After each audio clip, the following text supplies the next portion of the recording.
A very warm good morning to all of my friends. आप सभी का हमारे चैनल द स्टडी टेक में स्वागत है। So in this video we are going to discuss the complete Hindu newspaper analysis of 14 जुलाई 2022। 14 जुलाई 2022 के जितने भी इंपॉर्टेंट आर्टिकल एंड एडिटोरियल होंगे उनको हम डिस्कस करेंगे। तो वीडियो बहुत ज़्यादा इंपॉर्टेंट है, specially for all those student who are preparing for competitive exams. And this video is bilanguage, it means I will explain in Hindi as well as in English.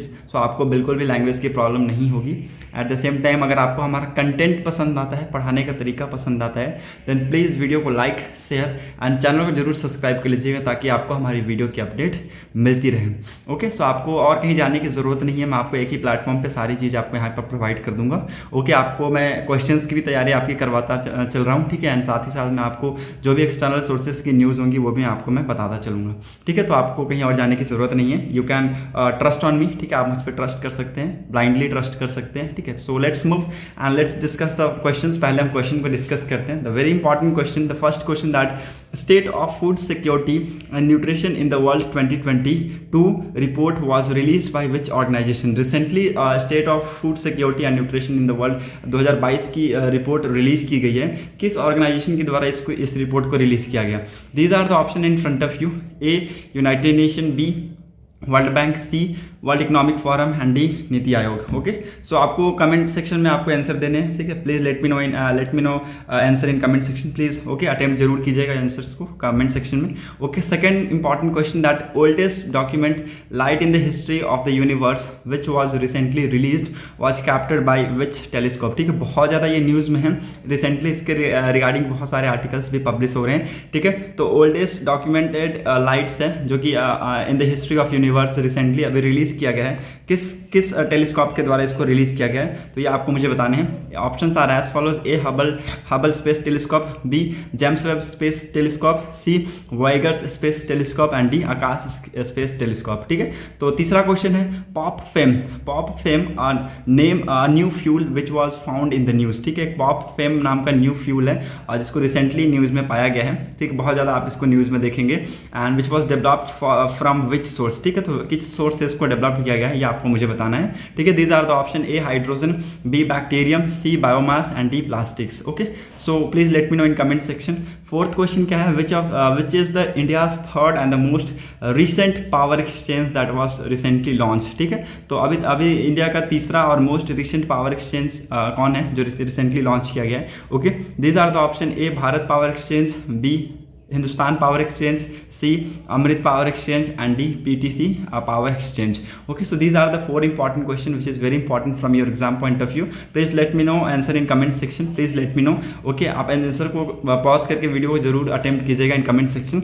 Okay, मैं आपको answer सारे बताते चल रहा हूँ, ठीक है। सो लिखते जाइएगा। जो state of food security and nutrition जो रिपोर्ट रिलीज की गई है किसके द्वारा रिलीज की गई है, किस ऑर्गेनाइजेशन के द्वारा? तो A will be the answer of this question. United Nation के द्वारा रिसेंटली इसको रिलीज किया गया। ओके, इसके अंदर बहुत सारी एजेंसीज इंक्लूड थी, जैसे कि FAO हो गया, ठीक है, यूनिसेफ हो गया, WFP हो गया, WHO हो गया, ये सारी एजेंसीज ने मिलकर इसको पब्लिश किया। और इसमें UN का बहुत ही बड़ा हाथ था। UN ने पूरी तरह अगर देखें तो कॉम्बिनेशन अगर देखें तो UN ने ही पूरी तरीके से इसको पब्लिश किया है। ओके, और इसमें बताया गया है कि जो नंबर है अंडर नरिश पीपल्स का in India it has declined, ठीक है। तो इट हैज़ डिक्लाइंड, ये चीज़ें इस रिपोर्ट में बताई गई हैं। Okay, now second important question था कि the oldest document light in the history of universe जिसको रिसेंटली रिलीज किया गया, किस टेलीस्कोप के द्वारा इसको रिलीज किया गया है? तो आंसर हो जाएगा आपका बी, जेम्स वेब टेलीस्कोप के द्वारा इसको रिलीज किया गया। अभी हम आने वाले इस न्यूज़पेपर में हम इसके बारे में पढ़ेंगे भी, तो बहुत इंपॉर्टेंट है ये, इसलिए मैं आपको बोल रहा हूँ वीडियो को लास्ट तक देखिएगा, आपके लिए बहुत ज़्यादा इंपॉर्टेंट है from your exam point of view. Okay, so B will be the answer of this question. Okay, तीसरा क्या इंपॉर्टेंट चीज़ है? दैट इज पॉप फेम, एक न्यू फ्यूल है जिसको रिसेंटली फाउंड किया गया है और इसको किस सोर्स से डेवलप किया गया है? तो answer will be bacterium. B will be the answer of this question. Pop fame नाम का एक न्यू फ्यूल है जिसको बैक्टीरियम सोर्स से इसको डेवलप किया गया है। ओके, इसके बारे में आपको थोड़ा सा बता दूं कि अभी बताऊंगा मैं इसके बारे में, ठीक है। तो उसके बारे में आपको टेंशन लेने की जरूरत नहीं है। तो फोर्थ क्वेश्चन का आंसर क्या है? The India's third and most recent power exchange recently launch किया गया जिसका नाम है हिंदुस्तान पावर एक्सचेंज, ठीक है। तो B will be the answer of this question. Hindustan power exchange is the India's third power exchange in the country which was launch recently. Okay, और इसको BSE और पावर ट्रेडिंग कॉर्पोरेशन के द्वारा बैक बाय किया गया, ठीक है। तो BSE और पावर ट्रेडिंग कॉर्पोरेशन के द्वारा इसको बैक्ड बाय किया गया। नाउ मैं आपको थोड़ा सा आपको बताता हूँ किसके बारे में, अब इसके बारे में बताता हूँ, पॉप फ्यूल के बारे में बताता हूँ, पॉप फेम के बारे में आपको बताता हूँ। रिसेंटली जो रिसर्चर हैं from the US Lawrence Berkeley lab ने रिसेंटली डेवलप किया है पॉप फेम, एक नया फ्यूल जिसको डेवलप किया गया है किससे, बैक्टीरियम से। लिख लीजिए प्लीज, आपके लिए बहुत ज़्यादा इंपॉर्टेंट पॉइंट है ये, ठीक है। Recently the researchers from US के researchers from the Lawrence Berkeley lab, they have developed the pop fame type of fuel from bacterium and it has more energy even than rocket fuel have, ठीक है। तो जितना rocket fuel में energy होती है उससे ज़्यादा इसमें एनर्जी है, ठीक है। तो रॉकेट फ्यूल के as compare to rocket fuel उससे ज़्यादा एनर्जी आपको इस पॉप फेम में मिलेगी।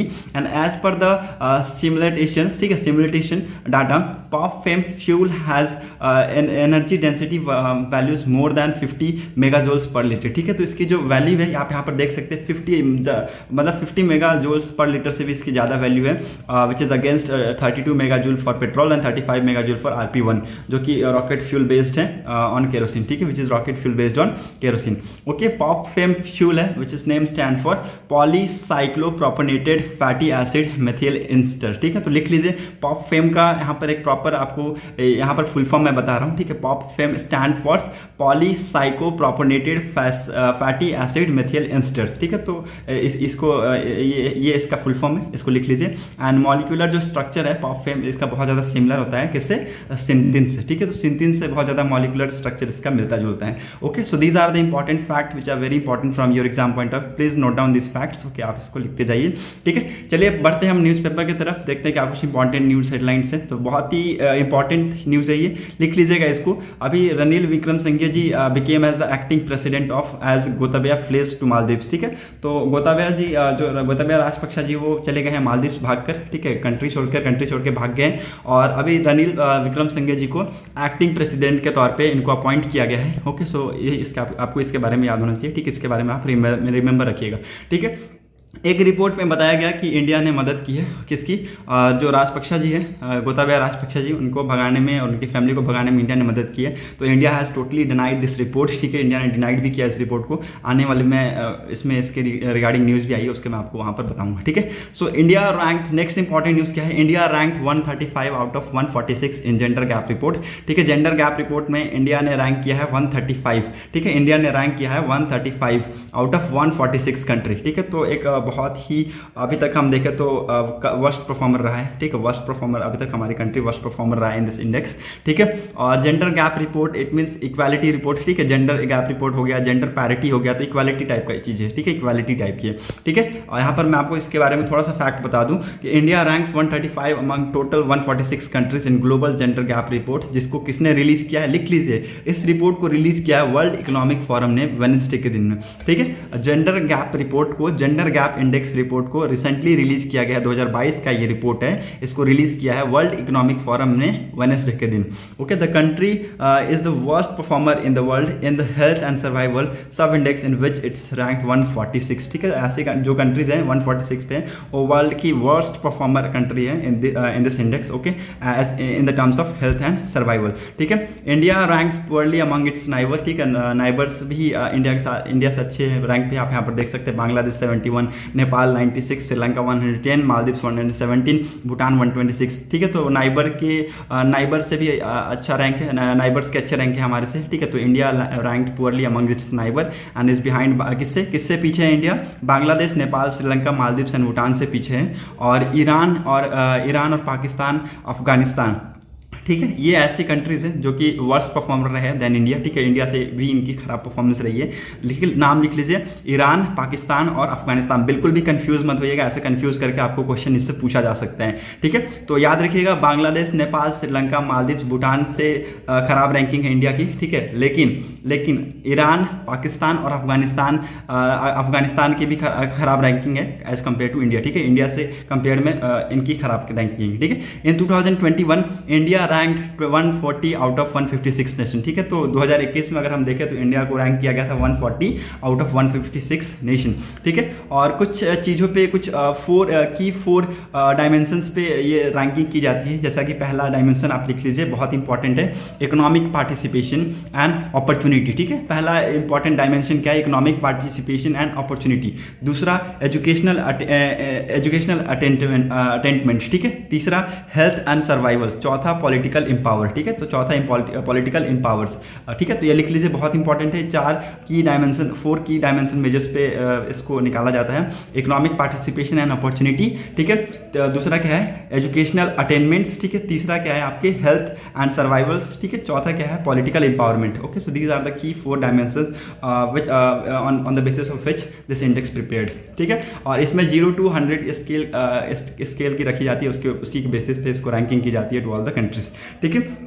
नाउ में कुछ अदर सेक्टर्स हैं जिसमें इंडिया की रैंकिंग बताई गई है, उस पर भी मैं आपको फोकस कराना चाहता हूँ। लिख लीजिए, इसको भी बहुत इंपॉर्टेंट है। India rank 146 in health and survival, ठीक है। इंडिया को रैंक किया गया कितना, 146 in health and survival, 143 in economic participation, ठीक है। 143 इन इकोनॉमिक पार्टिसिपेशन। ये जो 4 की डायमेंशन है ना, उसी में इसकी बात की गई है, ठीक है। उसी की बात की गई है कि ये चारों की डायमेंशन पे इंडिया की रैंकिंग क्या रही है, ठीक है। तो हेल्थ एंड सर्वाइवल पे इंडिया की रैंकिंग रही है 146, इकोनॉमिक पार्टिसिपेशन पे इंडिया की रैंकिंग रही है 143 एंड ठीक है। एंड एजुकेशनल अटेनमेंट्स पे इंडिया की रैंकिंग रही है 107 एंड पॉलिटिकल एम्पावरमेंट पे इंडिया की रैंकिंग रही है 48। Okay, so these are the very important fact which you should remember, ठीक है, विच यू शुड रिमेंबर। आप इसको लिख लीजिएगा, बहुत इंपॉर्टेंट है। You can take the screenshot of it, आप इसका एक स्क्रीनशॉट ले सकते हैं, आपके एग्जाम में बहुत ज़्यादा हेल्पफुल रहेंगे। ओके, सो आपको ऐसे इसको याद रखना है। Gender gap index was recently prepared by world Economic forum on Wednesday and in which India was ranked 135 among 146 country globally.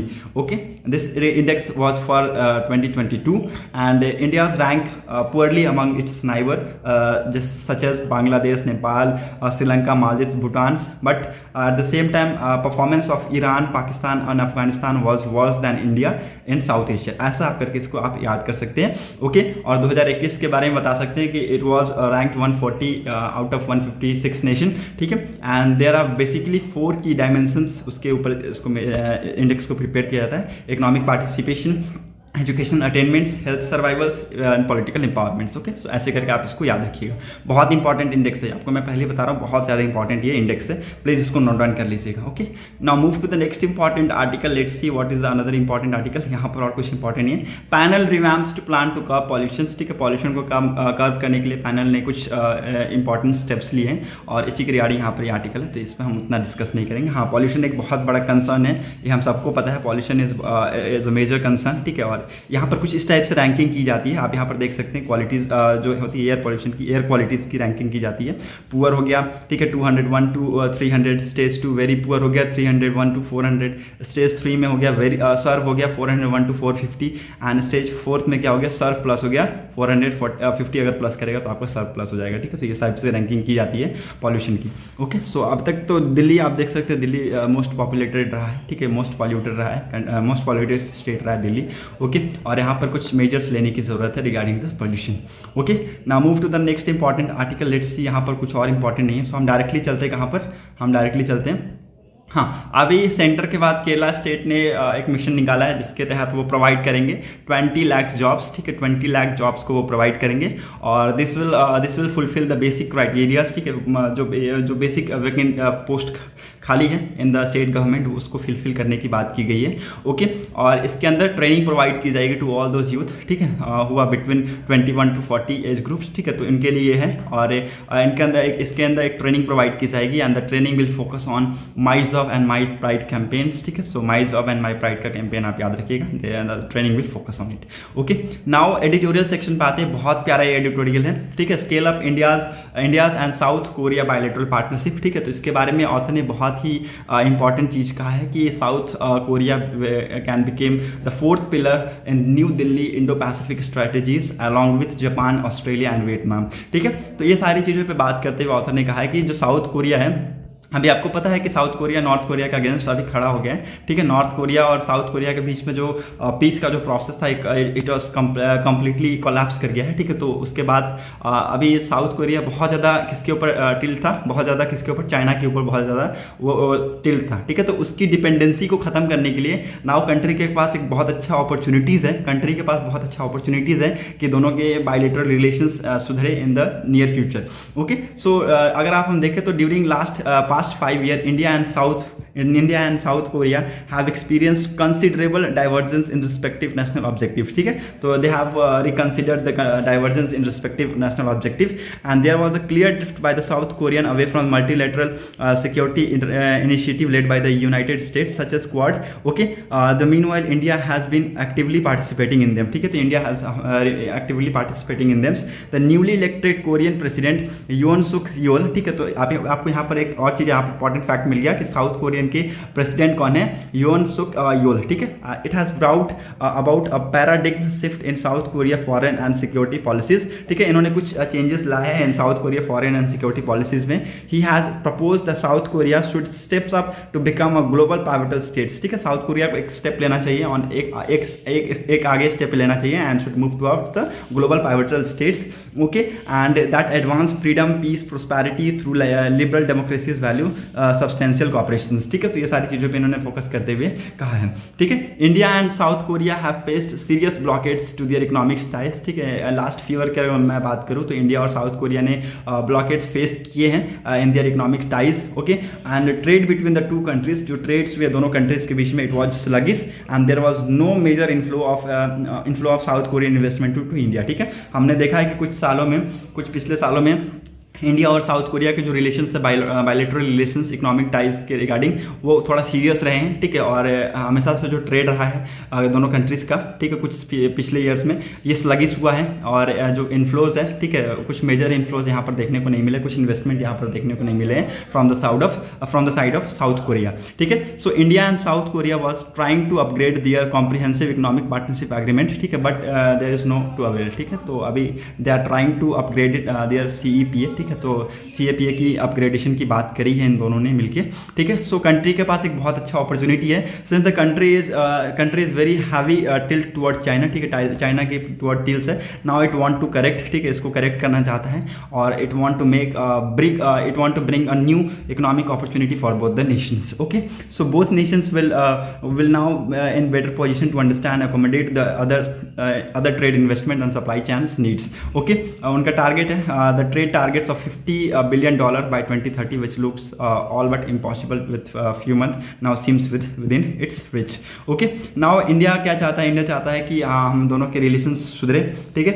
As well as बहुत सारी चीज़ों में इन्होंने बात भी की है, ठीक है। हमने 2020 में एक इंडिया एंड साउथ कोरिया ने मिलकर एक road map for defence industries cooperation sign किया था between the Republic of India and between the Republic of Korea, ठीक है। तो इनके बीच में ये road map of defence industries cooperation की डील साइन हुई थी 2020 में। हाउएवर ये क्या हुआ, due to lack of political and strategic alignments it doesn't come into it, ठीक है। तो इसमें कुछ ज़्यादा उसमें हमें देखने को नहीं मिले, ठीक है, कुछ पॉलिटिकल और स्ट्रैटेजिक्स अलाइनमेंट की वजह से, ठीक है। डील तो साइन हो गई थी लेकिन उसके अंदर इम्प्लीमेंटेशन, उसके अंदर साथ ही साथ कॉपरेशंस की भी बहुत ज़्यादा ज़रूरत है, और अगर ना किया जाए तो वो डील होती है ना, वो डील ऐसी फालतू चली जाती है, ठीक है। तो with shift towards the door of cooperation for defence and security have emerged. The advance defence technology and modern combat systems are new domain for the next level of defence cooperation between the two countries, ठीक है। तो अब यहाँ पर देखेंगे कि south Korea ने participation भी किया था in additional marine security activities in the Indian Ocean, such as अगर आप देखें कुछ नाम मैं बता दूं, एनुअल मलाबार हो गया,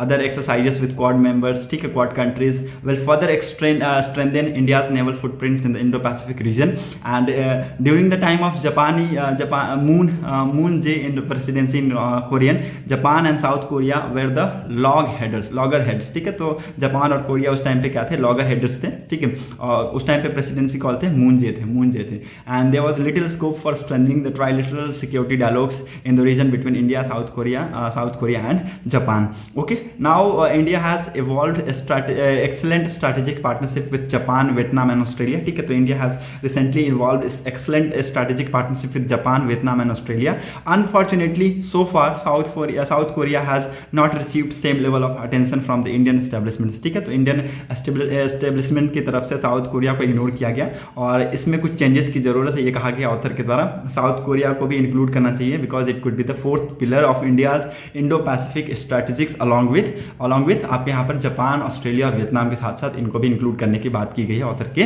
द्वारा। This can bring about a paradigm shift to India's positions and influence in the region, ये चीजें यहाँ पर कही गई है। ओके, सो ये इन्होंने कहा है। अब ये वहाँ कहा है कि यूएस फैक्टर और नॉर्थ कोरिया को अगर देखा जाए तो जो ये चीज़ें थी ये बिल्कुल भी सेम नहीं है। जो उस टाइम पे जो प्रेसिडेंट थे डोनाल्ड ट्रंप जी, तो वो बहुत ज़्यादा प्रो इसके साथ रहते थे, प्रो साउथ कोरिया के प्रो रहते थे। आप यहाँ पर देख सकते हैं, यहाँ पर लिखा हुआ है। ठीक है, जो ट्रंप एडमिशन है ये आप यहाँ पर कोरियन पार्टनरशिप के साथ यहाँ पर बताया गया कि वो बहुत ज़्यादा किसके साउथ कोरिया के एंटी साउथ कोरिया जब बहुत ज़्यादा रहते थे। ठीक है, और इन्होंने बहुत सारी चीज़ें की थी, अबेंडन कर दिए थे रिलेशनशिप विद साउथ कोरिया। ठीक है, तो साउथ कोरिया के साथ जो रिलेशनशिप थे उन्होंने अबेंडन कर दिए थे। ओके, तो ये कहा गया कि अगर वो अगले बार फिर से अगर इलेक्शन जीते तो क्या वापस से ये यूएस इनके अगेंस्ट हो जाएंगे। ठीक है, तो ये सारी चीज़ें यहाँ पर बात की गई है। ओके, जैसा कि आपको मैंने पहले ही बताया कि जो साउथ कोरिया का था वो पीस प्रोसेस था, इट वाज कम्प्लीटली कोलैप्स। ठीक है, ये कम्प्लीटली अबैंडन हो गया है, कम्प्लीटली कोलैप्स कर गया है with North Korea. And in coming days and North Korea conduct more missile and nuclear test. ठीक है, तो आने वाले दिनों में नॉर्थ कोरिया क्या कंडक्ट करा है, more missiles and nuclear test conduct करा है। It may lead to the regional tension. ठीक है, तो ये रीजनल टेंशन को बढ़ा रहा है। And any breakout in the hostilities of Korean peninsula can derive South Korea Indo Pacific projects. ठीक है, so during Moon presidency South Korea was force to sign. ठीक है, मून प्रेसिडेंसी के दौरान साउथ जो कोरिया के जो प्रेसिडेंट्स हैं उनको फोर्स करके साइन किया गया था 3 एग्रीमेंट। ठीक है, 3 एग्रीमेंट साइन करवाया गया था विद चाइना। और वो क्या क्या एग्रीमेंट थे इसको लिख लीजिएगा, बहुत इंपॉर्टेंट है। मून प्रेसिडेंसी के दौरान पे उनको 3 एग्रीमेंट साइन कराया गया था विद चाइना। और अंडर दिस एग्रीमेंट क्या क्या उन्होंने एग्रीड किया था, no additional terminal high altitude area defence. ठीक है, no additional terminal high altitude area defence deployment. ठीक है, लिख लीजिए, बहुत इंपॉर्टेंट पहला ये पॉइंट है कि कोई भी additional terminal high altitude area defence deployment नहीं होगी। ठीक है, दूसरा no participation in US missile defence network. ठीक है, कोई भी तरह का यूएस मिसाइल डिफेंस नेटवर्क में पार्टिसिपेशन नहीं होगा। ठीक है, तो तीसरा क्या है, no establishment of a trial military alliance with US Japan. ठीक है, कोई भी किसी भी तरीके का ट्रायलेटरल मिलिट्री अलायंस की एस्टैब्लिशमेंट नहीं होगी विथ यूएस एंड जापान। ये 3 एग्रीमेंट साइन करवाया गया था किसके साथ, चाइना के साथ during the time of moon presidency and it was forcefully signed. ठीक है, तो ये फोर्सफुली कराया गया था और किसके साथ, चाइना के साथ। Okay, now India can help south Korea. ठीक है, इंडिया हेल्प कर सकते हैं south Korea with stands Chinese pressure and north Korean threats. ठीक है, नॉर्थ कोरियन थ्रेट्स से और चाइनीज प्रेशर से इंडिया साउथ कोरिया को बचा सकता है, निकाल सकता है। And independent and strong and democratic south Korean can be a long term partnership with India. ठीक है, तो ये लॉन्ग टर्म पार्टनरशिप इंडिया में रह के एक बहुत अच्छा इंडिपेंडेंट, स्ट्रॉन्ग और डेमोक्रेटिक नेशन बन सकते हैं। And that will add significant values to India's Pacific strategy and this new partnership can have a long term positive impact for both the nations, both the countries as well as Indo-Pacific strategy। ठीक है, Indo-Pacific region। Okay, so article बहुत ही प्यारा था। Article में author का यही कहना है कि जो साउथ कोरिया अभी थ्रेट फील कर रहा है from the side of China, from the side of north Korea, इसको इंडिया के द्वारा एक बहुत अच्छा मदद मिल सकता है। ठीक है, अगर दोनों कंट्रीज मिलकर बायलेटरल पार्टनरशिप्स मिलकर, बायलेटरल रिलेशंस मिलकर अगर सुधारें तो बहुत ही अच्छा एक मूव हो सकता है regarding for the South Korea. ठीक है, तो ये इस आर्टिकल में यह कहा गया है बाय द ऑथर। ओके, आपको ये सारे फैक्ट्स याद रखने। Hope you got clarity. अगर आपको कोई डाउट है then please let me know in comment section.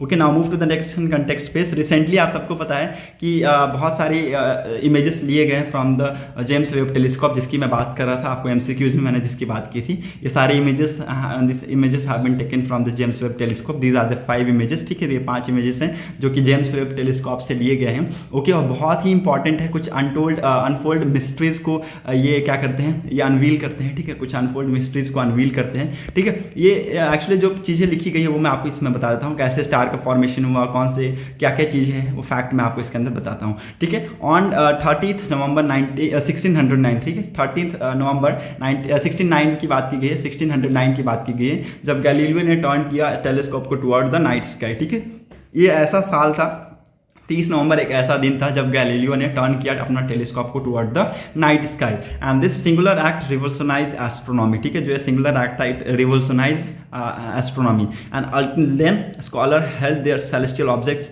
Where without any kind of blemish and Galileo showed that moon had craters and mountains. ठीक है, तो गैलीलियो ने बताया कि जो मून पे क्या है, क्रैटर्स है और क्या है, माउंटेन्स है। ठीक है, all celestial objects including stars were thought to go around the earth and the telescope by observing phase Venus firmly established the planet go around the sun not the earth। okay, so Milky Way जिसको बताया गया कि hundreds of stars attempt करती है, इसके अंदर जो Milky Waves है it is the haze in the dark night जिसके अंदर hundreds of stars है।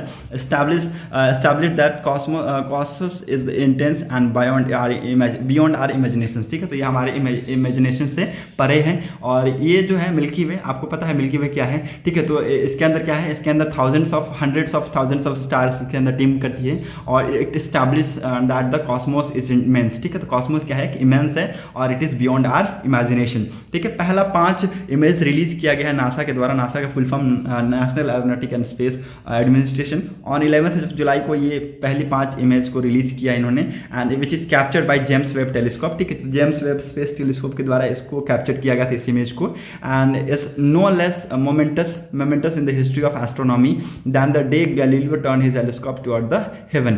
Okay, the deep field image of SMACS 0723 cluster of galaxies has images that date back to times when the first star were born। ठीक है, तो ये कहा गया है किसके द्वारा, SMACS 0723 ये क्या है, क्लस्टर ऑफ गैलेक्सीज है which image the date back to the times when the first star was born. ठीक है, तो ये क्या है, जो SMACS है ना, ये 0723 ये क्लस्टर ऑफ गैलेक्सीज है। ओके, द इमेज जो कि दिखाया गया है कैरिना नेबुला से which shown the birth of new stars. ठीक है, तो ये किसका दिखाया गया, बर्थ ऑफ न्यू स्टार को यहाँ पर दिखाया गया है और ये कहा गया by analysing the spectrums of radiation from the वाप्स 96। ठीक है, तो इसको एनालाइज करके जो टेलीस्कोप है ये क्या दिखाया है, प्रेजेंस ऑफ वाटर को दिखाया है। ठीक है, वाटर की प्रेजेंस को दिखाया है in the form of vapour. ठीक है, in the form of vapour in the atmosphere of this hot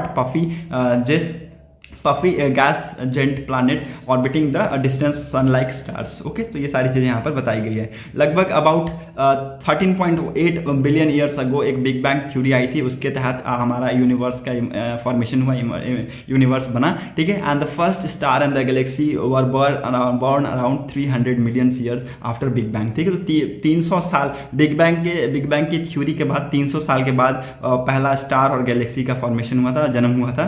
and to know more about the formation of these stars and galaxy। ठीक है, we don't need a time machines और time travels। ठीक है, तो इसके बारे में हमें जानने के लिए हमें टाइम मशीन्स और टाइम ट्रेवल की जरूरत नहीं है। As the light travels with the velocity of about 3 lakh kilometre per second light from the distance object with take time to reach on the earth. ठीक है, तो light from the distant objects, आपको पता है कि लाइट सन से आने में कितना टाइम लगता है, ये सारी चीज़ें यहाँ पर बताई गई है। और लाइट की जो वेलोसिटी है यहाँ पर 3 लाख किलोमीटर पर सेकेंड, सबको पता ही।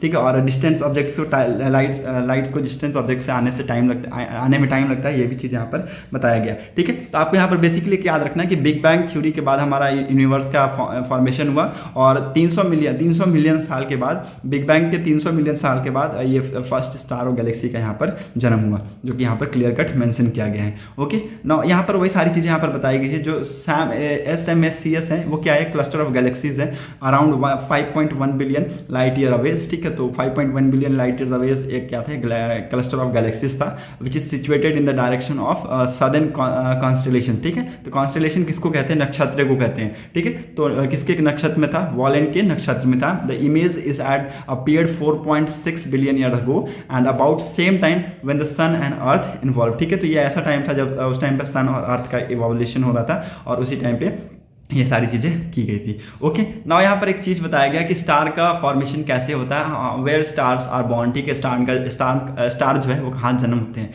ठीक है, stars and star clusters are formed inside the giant cloud gas, ठीक है। तो कहाँ पर फॉर्मेशन होता है, जेंट गैस क्लाउड के अंदर इनका फॉर्मेशन होता है। And typically the massive interstellar clouds where the new stars are formed with new stars are formed are huge with diameter about 100 light years, ठीक है। तो इनके डायमीटर्स बहुत ज़्यादा होते हैं और यहाँ पर ये बताया गया। And there are enough material for making 100 of star out of this, ठीक है। तो बहुत सारे मटेरियल्स हैं और ये सारी चीज़ें हमको यहाँ पर बताते हैं, ठीक है। 8 ब्रस्ट जो नेबुला है, जिसको कहा जाता है साउथ रिंग नेबुला, लिख लीजिए 8 burst nebula is also known as southern ring nebula, और इसको अलग से नाम अगर दे तो NGC 3132, ठीक है। 3132 क्या है, वेल नॉन प्लानिटरी नेबुला है, ठीक है। एक वेल नॉन प्लानिटरी नेबुला है इन द कॉन्स्टेलेशन वेला, ठीक है। वेला के कॉन्स्टेलेशन में, वेला के नक्षत्र में, and located approximately 2500 light year from the earth, ठीक है। And despite their name planet nebula have nothing to do with planets, ठीक है। तो कुछ भी करने की जरूरत नहीं है। And there are gas shells forms from the cast off outer layers of dying stars and immediate mass stars with the mass of 0.8 to 8 times the mass of suns and their lives with dramas. Okay, so these are the things which has been unveiled by this telescope. Okay, ये सारी चीज़ें यहाँ पर बताई गई है। आप यहाँ पर देख सकते हैं ब्यूटीफुल आपको यहाँ पर इमेज यहाँ पर मिलेंगे which has been captured by this telescope. Okay, so ये सारी चीज़ें आपको, ये फैक्ट्स आपको याद रखने हैं, ठीक है। कोई भी इसके रिगार्डिंग डाउट होता है then please let me know in comment section. Comment section आप सबके लिए खुला है, उसमें आप मेरे को पूछ सकते हैं, ठीक है। इंडिया और China next round of talks की बात करेंगे ऑन 17 जुलाई पे। 17 जुलाई को हम देखेंगे कि इंडिया और चाइना के नेक्स्ट कॉप कमांडर की टॉक होने वाली है और बहुत इंपॉर्टेंट चीज़ों पे बात करेंगे, specially disengagement focusing on the areas patrolling point 15 Gogra hot spring areas, ठीक है। तो इन सारे रीजन्स पे फोकस करेंगे और एफर्ट्स यही रहेगा कि वापस से डिसएंगेजमेंट हो, ठीक है, वापस से डिसएंगेजमेंट हो। ओके, और पिछली राउंड ऑफ टॉक में हुआ था, जो पिछली round of talk 15th round of talk, ये 16th राउंड ऑफ टॉक होगा। ओके, और 15th राउंड ऑफ टॉक में जो चीज़ें हुई थी वो बिल्कुल भी सही नहीं हुई थी, because as China has denied for the disengagement from Demchok and Depsang, ठीक है। तो उन्होंने डिनाई कर दिया था कि उन्होंने ये बोला था कि अभी ये जो हम 15 राउंड ऑफ टॉक है ये इसके ऊपर नहीं करने वाले हैं, ठीक है। तो ये सारी चीज़ें उन्होंने बोल के इसको मना कर दिया, ठीक है। And the stand off begins, ये आपको पता है कि 2020 मई के बाद स्टैंड ऑफ बिगन है between both the countries and the two side have so far held 15 round of talk. 15 round of talk इन्होंने दोनों साइड ने मिलकर कर लिया with the disengagement undertaken from the both the side. Pangong सुलोक पे फरवरी में डिसएंगेजमेंट हुआ from the patrolling point 17 Gogra hot spring in August in addition to Galwan in 2020 after the violent clash, ठीक है। तो 2020 में गलवान वैली का जो क्लैश हुआ था उसके बाद, and 15th round of talk took place on March 11, 2022, ठीक है। तो 11 मार्च 2022 को 15th राउंड ऑफ टॉक हुआ था and in addition to sides held talks at political and diplomatic level. Okay, so मैं आपको जैसा कि बताया कि इंडिया ने इनिशियली इंसिस्ट किया था on the comprehensive disengagement and de-escalations in the situations in the eastern Ladakh region, while China rejected to discuss this topic, ठीक है। चाइना ने रिलेक्ट कर दिया to discuss Depsang and Demchok region, ठीक है। और इन्होंने कहा कि this are not the part of the current stand off, ठीक है। तो ये सारे इस करेंट स्टैंड ऑफ के पार्ट नहीं है और इनको इन्होंने डिप्लॉय कर दिया, ठीक है। सॉरी, इनको इन्होंने रिलेक्ट कर दिया, ठीक है। So these are the things which you need to understand, ठीक है। Transgender training pilot told to reapply for medical test, ठीक है। तो ये उतना इंपॉर्टेंट नहीं है, मैंने इसको ऐसी पहले इनको एक्चुअली एडम एक हैरी नाम के एक पर्सन है जो ट्रांसजेंडर कम्युनिटीज़ के बिलोंग करते हैं, ठीक है। तो DGCA के द्वारा एक अर्ली नोटिफिकेशन में इनको डिनाई कर दिया गया था एज ए कमर्शियल पायलट के तौर पे, और फिर से इनको DGCA के द्वारा रिक्वेस्ट किया गया कि आप फिर से रीअप्लाई कीजिए। ओके, तो ये सारी चीज़ें यहाँ पर इसके अंदर बताई गई है, ठीक है। वो DGCA बोल रही हैं, DGCA जो है director general of civil aviation, वो बोल रहे हैं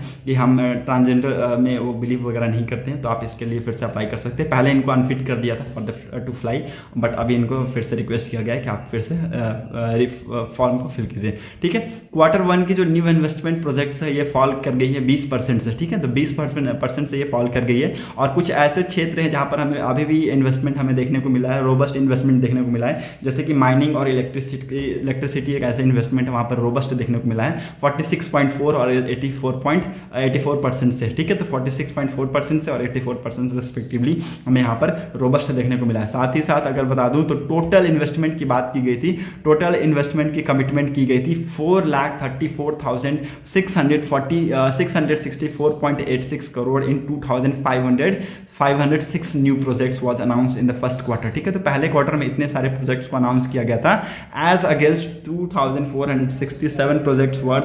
5,46,673.78 करोड़ इन जनवरी मार्च, ठीक है। तो इसके अगेंस्ट में इतना को अनाउंस किया गया था in the first quarter, okay. तो ये जो क्वार्टर वन का जो न्यू इन्वेस्टमेंट प्रोजेक्ट रहा है 20% यहाँ पर हमें गिरते हुए देखा है हमने, ठीक है। तो ये सारी चीज़ें इसमें अंदर बताई गई है। Now move to the next important article, let's see another important. India has achieve a clean energy target 9 year before deadlines, ठीक है। तो इंडिया ने कहा है कि इंडिया के जो पावर मिनिस्टर है उन्होंने कहा है, ठीक है, लिख लीजिए। इंडिया के पावर मिनिस्टर कौन है? आर के सिंह है। आर के सिंह इंडिया के पावर मिनिस्टर है। उन्होंने कहा है कि इंडिया ने अचीव किया क्लीन एनर्जी टारगेट को before 9 year of its deadline, ठीक है। तो इंडिया ने कमिट किया था 2015 में इंडिया ने कमिट किया था कि India will ensure 40% of its energy which would be came from renewable sources by 2030, ठीक है। तो 40% एनर्जी जो कि रिन्यूएबल सोर्स से आएगी 2030 तक इंडिया इसको अचीव करेगा। बट 2021 में ही इंडिया ने इसको अचीव कर लिया था। इंडिया ने इसको कितने में अचीव कर लिया था? 2021 में ही अचीव कर लिया था, as you can see here, ठीक है। We have reach this target on November 2021। What our prime minister did was asked to raise our ambitions and so in Glasgow में उन्होंने कहा था, बहुत सारी और चीज़ों का इन्होंने कहा था कि 500 गीगावाट हम करेंगे, इंस्टॉल करेंगे, ठीक है, रिन्यूएबल एनर्जी का by 2030 and which would be then 50% of install capacity, ठीक है। सो ये सारी चीज़ें इन्होंने कमिट की थी और इंडिया ने कितना इंस्टॉल कर लिया? 162 गीगावाट इंडिया ने इंस्टॉल कर लिया है of renewable energy capacity, of which 41% of 402 gigawatt electricity install, ठीक है। तो ये सारी इंस्टॉल कर ली गई है, ठीक है। इंडिया ने कमिट किया था 2015 में कि 40% का जो एनर्जी होगा हमारा रिन्यूएबल सोर्स से होगा 2030 तक, बट ये क्या था कि हमने अभी 2021 में इसको अचीव कर लिया, ठीक है। ये नेशनल डिटरमाइंड कंट्रीब्यूशन के प्लेटफॉर्म पे इन्होंने किया था, जहाँ पर Japan, India, Indonesia, US and Pacific nation के सारे यहाँ पर मेंबर्स आए थे। उन्होंने अटेंड किया था इस फोरम को, इस मीटिंग को, और एक बहुत ही इंपॉर्टेंट ये प्लेटफॉर्म था, ठीक है। बहुत सारे लीडर्स ने मिलकर बहुत सारी इंपॉर्टेंट चीज़ों पे फोकस किया, अदर सेक्टर्स पे भी फोकस किया, जैसे कि टेक्नोलॉजी हो गया, क्लीन एनर्जी हो गया, ठीक है, सोलर एंड हाइड्रोजन हो गया, सोलर हो गया, हाइड्रोजन हो गया, क्रिटिकल मिनरल्स हो गया, बैटरीज हो गया, इन सारी चीज़ों पे इन्होंने मिलकर फोकस भी इस प्लेटफॉर्म पे किया था, ओके। सो रिसेंटली बहुत ही इंपॉर्टेंट हमने एक अचीवमेंट हमने हासिल किया है, that is in the field of clean energy, okay. So this article was again very important, okay. Now move to the next important article, let's see यहाँ पर कुछ इंपॉर्टेंट। I2 एंड U2 एक it can become regional features like quads, ठीक है। ये जेक Sullivan जो कि कौन है, आप यहाँ पर लिख लीजिए। जेक सुलेवान कौन है? यूएस के नेशनल सिक्योरिटी एडवाइजर है जेक सुलेवान। इन्होंने कहा है कि I2 एंड U2 I2 और U2 क्या है? इंडिया और इजराइल। I2 इंडिया भाई आई से स्टार्ट है ना, और इजराइल भी आई से स्टार्ट है, तो I2, ठीक है। एंड U2 क्या है? यूएस एंड यूएई, ठीक है, यूएस एंड यूएई, ठीक है। तो U2 and I2 it can become regional features like quads, ठीक है। तो आपको इसके बारे में आपको याद रखना है। And prime minister Narendra Modi is scheduled to meet virtually with mister Biden, prime minister, Israel prime minister, ठीक है, और यूएई प्रेसिडेंट, इन सबसे मिलने वाले हैं, ठीक है। और रिगार्डिंग बहुत सारे स्पेसिफिक चीज़ों पे बात करेंगे, ठीक है। एक इसको जो I2 एंड U2 है, इसको एक वेस्टर्न एशियन क्वाड के तौर पे भी माना जाता है by the several commentators, okay. तो आपको इसको याद रखना है।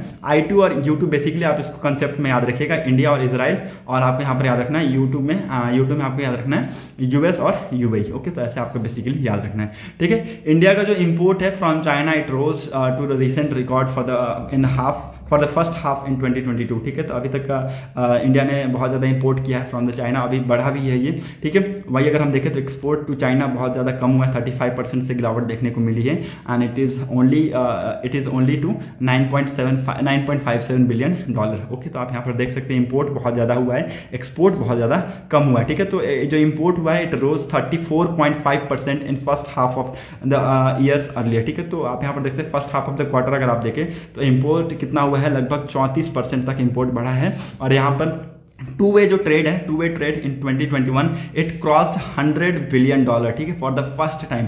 पहली बार ये ऐसा हुआ है कि जो टू वे ट्रेड हुआ है 2021 का, ये क्रॉस कर दिया है $100 बिलियन का, ठीक है, आकर $100 बिलियन का आंकड़ा क्रॉस कर दिया है। और ये कितना पहुंच गया, $125.6 billion, in which India imports account for 97, ठीक है। तो इंडिया आप देख सकते हैं यहाँ पर 97.5% सिर्फ इंडिया ने इंपोर्ट किया, आप यहाँ पर देख सकते हैं, ठीक है। तो इंडिया ने इंपोर्ट किस किस फील्ड में किया है, यहाँ पर मैं आपको बता दूं, मशीनरीज के फील्ड में, मशीनरीज मैकेनिकल मशीनरीज के फील्ड में, यहाँ पर आप लिख लीजिए, सारी चीज़ें आप यहाँ पर लिख लीजिए, ठीक है। मशीनरीज के फील्ड में, केमिकल, ठीक है, केमिकल के फील्ड में, फार्मास्यूटिकल इंग्रेडिएंट्स के फील्ड में किया है, ऑटो कंपोनेंट्स के फील्ड में किया है। तो ये सारी चीज़ों में इंडिया ने बहुत ज़्यादा लार्ज क्वांटिटी में इंडिया ने सारी चीज़ें मंगवाई है, ठीक है। और मेडिकल सप्लाईज में भी अगर आप देखें तो पैंडेमिक के टाइम पे बहुत सारी क्वांटिटीज़ थी उन्होंने, ठीक है, तो इंडिया ने इंपोर्ट की है, ठीक है। तो आप यहाँ पर देख सकते हैं, okay. China overall export performance in June rose 13.2%, ठीक है। तो चाइना का जो ओवरऑल एक्सपोर्ट परफॉर्मेंस है it has rose in June 13.2% से,